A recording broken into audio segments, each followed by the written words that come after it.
Time now for Decision 2024. Both the Harris and Trump campaigns are ramping up to attract voters in those key states right now. Former President Donald Trump, though, he's now facing a new legal challenge, another indictment from the special counsel. NBC's Alice Barr has the latest from Washington, D.C.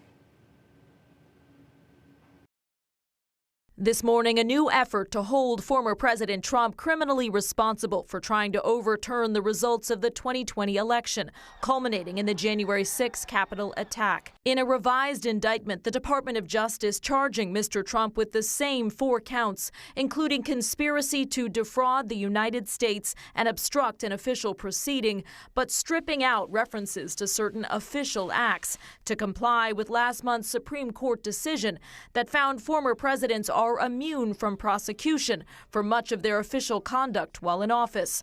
Former President Trump slamming the new superseding indictment as persecution of a political opponent.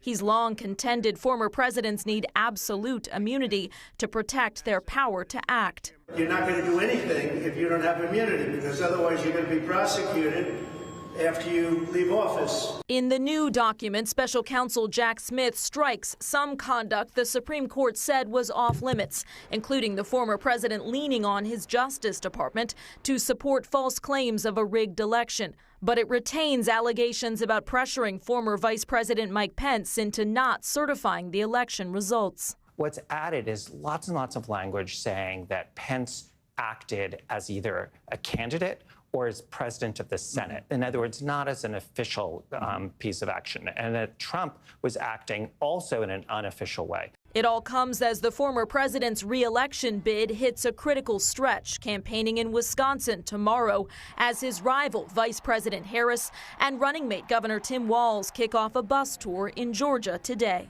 In Washington, Alice Barr, NBC News. Now, the Trump legal team is expected to try to get the new indictment dismissed, arguing it still has fatal flaws under the Supreme Court's reasoning. The appeals process could drag out, though, months past the November election.